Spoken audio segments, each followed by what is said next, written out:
اس کی دلیل دے رہے ہیں، کہہ رہے ہیں اللہ تعالیٰ کا قول وقال ربکم ادعونی، اللہ کا آرڈر عبادت کے اوپر دلالت کرا، استجب لکم ان الذین یستکبرون عن عبادتی، یہاں دیکھیے دعا کا بدل عبادت ذکر کیا، تو پتا کیا چلا کہ دعا کیا ہے؟ عبادت ہے۔ عبادت ہے، عبادت ہے۔ اور جو دعا نہیں مانگے گا اس کو اللہ تعالیٰ کیا کرے گا؟ جہنم میں داخل کریں گے۔ آ گئی بات سمجھ میں؟ جی استاد۔ تو دعا جب عبادت ہے، اب اگر کوئی آدمی اس کو پھیر دے غیر اللہ کی طرف تو کیا ہو جائے گا؟ وہ شرک ہو جائے گا۔ کافر۔ شرک ہو جائے گا۔ یہاں سے پڑھیے وغیر ذالک من انواع العبادت التي امر اللہ بها كلها للہ تعالی، یہ ریڈ سے لکھا ہوا دیکھیے، كلها للہ تعالی۔ اب یہاں آئیے، ان الذین یستکبرون عن عبادتی، جو لوگ میری عبادت سے تکبر کریں گے یعنی دعا مانگنے سے، ہم ان کو جہنم میں داخل کریں گے، اور جو غیر اللہ سے مانگیں گے اس کو بھی جہنم میں داخل کریں گے۔ آگے بات سمجھ میں؟ کیوں؟ اس لیے کہ وَأَنَّ الْمَسَاجِدَ لِلَّهِ فَلَا تَدْعُوا مَعَ اللَّهِ أَحَدًا، روئے زمین اللہ کے لیے، اس میں اللہ کے علاوہ کسی سے دعا مت مانگو، کسی کو مت پکارو۔ وَمَن يَدْعُ مَعَ اللَّهِ إِلَٰهًا آخَرَ لَا بُرْهَانَ لَهُ بِهِ، یہاں بھی کہا إِنَّهُ لَا يُفْلِحُ الْكَافِرُونَ۔ آ رہی بات سمجھ میں؟ جی استاد۔ جی استاد۔ چلیں چلیں،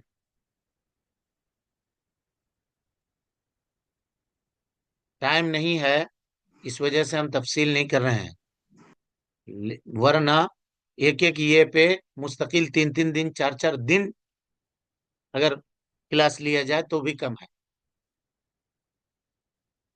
4 دن یعنی 4 گھنٹہ ایک ہی دلیل کے اوپر بات ہو سکتی ہے، خلاصہ ہم بتا دے رہے ہیں بس۔ چلیے، ودلیل الخوف قوله تعالی ابھی کس کی دلیل پڑھے آپ؟ دعا کی دعا کی، اور دعا کے بعد یہ نمبر 2 کیا ہے؟ خوف، نمبر 2 خوف۔ پڑھیے پڑھیے۔ ودلیل الخوف قوله تعالی فلا تخافوهم وخافوني ان کنتم مؤمنین۔ غور کیجیے اس کے اوپر بھی، وہ دلیل الخوفی یعنی دلیل الخوف کس چیز؟ خوف عبادت ہے، اس کی دلیل دے رہے ہیں۔ کیسے دلیل دے رہے ہیں؟ کہا فلا تخافوہم، ان سے مت ڈرو، وخافونی، میرے سے ڈرو، اللہ تعالیٰ کہہ رہا مجھ سے ڈرو، ان کنتم مومنین، اگر تم مومن ہو تو وخافونی یہ کیا ہے جی؟ امر ہے نا، جی کس پر دلالت کر رہا ہے؟ بولیے، خوف کا، کہ خوف عبادت وجوب ہے پر، اللہ تعالیٰ عبادت۔ کی۔ وجوب پر، وجوب پر۔ اور اللہ تعالیٰ کا آرڈر دینا، ابھی جیسے وہاں دعا کے بارے میں سمجھے، یہ پتا چل رہا ہے کہ اللہ اس سے راضی ہے، اور اللہ اس سے راضی ہے تو اس کا مطلب یہ عبادت۔ اللہ رب العالمین نے ان لوگوں سے ڈرنے سے منع کیا جو غیر اللہ ہیں، فلا تخافوہم، ان سے مت ڈرو، اور کہا کہ صرف میرے سے ڈرو، مجھ سے ڈرو۔ اور اللہ تعالی نے غیر اللہ سے نہ ڈرنے کو ایمان کی دلیل بتلائی، فلا تخافوہم وخافونی ان کنتم مومنین، ان شرطیہ ہے، اور اس کے بعد یہ شرط ہے اگر تم مومن ہو۔ پتہ یہ چلا کہ کوئی آدمی اللہ کا خوف تو رکھا ہے اپنے دل میں اور غیر اللہ سے بھی ڈر رہا ہے تو وہ مومن نہیں ہو سکتا، یا کوئی آدمی غیر اللہ سے صرف ڈر رہا ہے تو بھی مومن نہیں ہوگا، اور کوئی آدمی صرف اللہ سے ڈر رہا ہے اور غیر اللہ سے نہیں ڈر رہا ہے وہی مومن ہوگا۔ سمجھے؟ جی جی استاد۔ استاد۔ ان کنتم مومنین شرط ہے یہاں پہ، اور اگر شرط نہیں پایا جائے گا تو شرط کے اوپر جو مشروط ہے وہ بھی نہیں پایا جائے گا، اذا فات الشرط فات المشروط، جب شرط نہیں پایا جائے گا تو مشروط بھی نہیں پایا جائے گا۔ یہاں پہ شرط اللہ کا خوف، غیر اللہ سے عدم خوف، یہ شرط ہے۔ مشروط کیا ہے؟ ایمان۔ تو اگر یہ شرط نہیں پایا گیا تو مشروط بھی ایمان بھی نہیں پایا جائے گا۔ سمجھ گیا یا نہیں سمجھے اب تک بات؟ جی جی جی، گزشتہ درس میں ہم آپ کو بتا چکے تھے کہ خوف کے کچھ اقسام ہیں، اور ان میں سے ایک قسم بیان کیا تھا خوف سر. خوف سر، خوف سر کی تفصیل کو سمجھیے. انسان کے دل میں کسی چیز کے تعلق سے خوف ہو اور اس کا تعلق عقیدے سے ہو، یعنی خوف سر جو ہے نا، یہ عقیدے سے پیدا ہوتا ہے. کس سے پیدا ہوتا ہے؟ عقیدے سے پیدا ہوتا ہے. کوئی آدمی یہ عقیدہ رکھے کہ غیر اللہ بھی اس کو ایذا دینے کے اوپر قادر ہے، اس کو ایذا اور تکلیف اور نقصان پہنچانے کے اوپر قادر ہے، اگرچہ وہ وہاں حاضر نہیں ہے، لیکن وہ اس سے ڈر رہا ہے، چاہے حاضر ہو چاہے غائب. جیسے بعض لوگ یہ کہتے ہیں فلاں پیر کے بارے میں برا بھلا مت کہو، وہ تم کو نقصان پہنچا دے گا. ارے میرے بارے میں ایسا کرے ابھی تم کو جلا کے بھسم کر دیں گے، تمہارے ساتھ یہ کر دیں گے، تم کو بیماری میں ڈال دیں گے، تم کو مصیبت میں ڈال دیں گے، تمہارے ساتھ تمہارا یہ ہو جائے گا، تمہارا ایکسیڈنٹ کروا دیں گے. دنیا بھر کی چیزیں، اعوذ باللہ من الشیطان الرجیم، لوگ بیان کرتے ہیں. اگر ان چیزوں سے ڈر گئے، یہی خوف سر ہے، یہی خوف سر ہے. سمجھ گئے؟ خوف سر کا ضابطہ یہی ہے کہ آدمی حاضر میں اور غائب میں کسی بھی قیمت پہ اس سے نہ ڈرے، اس سے ڈرے ہی نہیں کسی بھی قیمت پہ. اگر اس طرح کی باتیں وہ کر رہا ہے، لیکن ہاں کوئی آدمی حاضر ہے اور اس کے ہاتھ میں چھری ہے یا بندوق ہے اور وہ آپ کے طرف تانے ہوا ہے، تو آپ اس سے ڈریے گا نہیں ڈریے گا؟ ڈریں گے. اس کا تعلق کس سے ہے؟ تبھی طبیعی سے ہے، طبیعی سے ہے، وہ اس میں نہیں آئے گا. سمجھ گئے؟ لیکن ایک آدمی کھڑا ہے آپ کے سامنے، کہہ رہا ابھی تم میرے بارے میں ایسا کر رہے ہو، تم کو ابھی جلا کر کے بھسم کر دیں گے، تم کو فنا کر دیں گے، تم کو چنا کر دیں گے. تو میرے پیر کے بارے میں برا بھلا کہہ رہے ہو، وہ تم کو ایسا کر دے گا، وہ تم کو ایسا کر دے گا. تو کیا اس کے ہاتھ میں ہے یہ طاقت؟ بالکل بھی نہیں. نہیں. نہیں. بالکل نہیں ہے، ہرگز نہیں ہے. یہی ہے، اور یہی کام جادوگروں کا، شوبدہ بازوں کا اور یہ جھاڑ پھونک کرنے والوں کا ہوتا ہے. ایسا مت کرنا نہیں تو وہ ناراض ہو جائیں گے حضرت، ایسا مت کرنا تو حضرت ناراض ہو جائیں گے، تو حضرت ایسا بولے ہیں تو حضرت یہ بولے ہیں تو حضرت وہ بولے ہیں. پورے توحید کا ملیا میٹ کر کے رکھ دیا، ڈائنامیٹ کر دیا، ختم کر دیا انسان کے دل سے اس طرح کی چیزوں میں. والعیاذ باللہ. کون نقصان دے سکتا ہے اللہ کے علاوہ؟ حضرت ہود علیہ السلاۃ والسلام کو بھی ان کے قوم والوں نے یہی کہا تھا. کیا کہا تھا؟ کہ تم ہمارے معبودوں کو برا بھلا کر رہے ہو، ہمارے معبود تم کو پکڑ لیں گے، تم کو نقصان پہنچا دیں گے. کہا کہ کوئی کچھ نہیں کر سکتا، ہر ایک کی پیشانی اللہ کے ہاتھ میں ہے. اگر اللہ مصیبت دینے والا ہوگا تو دے گا، نہیں ہوگا تو نہیں دے گا. اب آزمائش ہوتی ہے. لیکن اگر یہاں پہ جو آدمی متزلزل ہو گیا تو بس معاملہ اس کا گیا. تو خوف سر کس کو کہیں گے؟ کہیں گے خوف سر وہ ہے جو چاہے آدمی حاضر ہو یا غائب ہو، وہ مختلف نہیں ہوتا. عقیدے کے اعتبار سے ہم نہیں ڈر سکتے. یہ خوف شرکی ہے، اور ایسا کرنے والا آدمی کیا ہے؟ مشرک ہے. ٹھیک ہے؟ ایسا کرنے والا آدمی مشرک ہے. اسی طریقے سے خوف کی ایک قسم، وہاں پر کتنی قسم ہم نے بیان کی تھی جی؟ 4 قسم. کون کون؟ خوف سری، خوف طبعی، خوف دنیاوی، خوف وہی. ہاں، خوف دنیاوی اس کی مثال دیا تھا کیا؟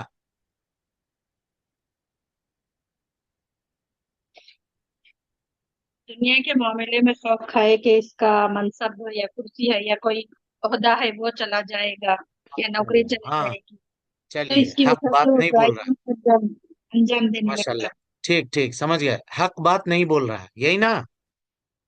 جی. ڈر رہا ہے، اگر یہ بات کہیں گے تو ہم کو نوکری سے نکال دے گا. تو کیا یہ شرک ہوگا؟ جی ہوگا. نہیں ہوگا، یہ معصیت ہوگا، گناہ ہوگی. سمجھ رہے ہیں؟ یہ کیا ہوگی؟ گناہ گناہ ہوگی. لیکن اگر یہ عقیدہ رکھ رہا ہے کہ یہی ہمارے روزی کا مالک ہے، یہ اگر نوکری پہ نہیں رکھے گا تو کون رکھے گا ہم کو؟ ہم کہاں جائیں گے؟ بھوکے مر جائیں گے، ہمارے بال بچے برباد ہو جائیں گے. اگر یہ عقیدہ رکھ کے ایسا نہیں کر رہا تب تو وہ روزی دینے والا کون ہے؟ اللہ تعالیٰ اللہ رب اللہ. العزت. اس کے ہاتھ پہ نہیں ہے تو دوسرے سے ملے گا، یہاں نہیں ملا ہے تو دوسری نوکری مل جائے گی. آخر اللہ نے ہم کو پیدا کیا ہے تو ہمارا کھانا خرچہ بھی اس نے لکھا ہے نہیں لکھا ہے؟ لکھا ہے سر. بالکل بالکل. تو یہ خوف کی ایک قسم ہے. اور آپ کو بتا چکے ہیں کہ خوف طبعی کا جہاں تک معاملہ ہے اس میں انسان کی کوئی ملامت نہیں کی جائے گی. انسان کی کوئی ملامت نہیں کی جائے گی. سانپ دیکھ کر کے آدمی ڈرتا ہی ہے، رات کی تاریکی سے انسان کو تھوڑا بہت خوف لگتا ہی ہے. اور اسی طریقے سے بچھو دیکھ لیا یا کسی ڈاکو کو دیکھ لیا یا کوئی شکل صورت بگاڑ کر کے سامنے آ کے کھڑا ہو گیا، اس سے ڈر گیا. اچانک کوئی پیٹھ پہ مارا، اس سے ڈر گیا. ہاں، تو یہ خوف طبعی ہے اور اس کے بارے میں کوئی مواخذہ نہیں ہے. ٹھیک ہے. اب انشاءاللہ کل کے درس میں ہم لوگ خوف کے درجات پڑھیں گے اور اس کے بعد اس کے آگے پڑھیں گے انشاءاللہ.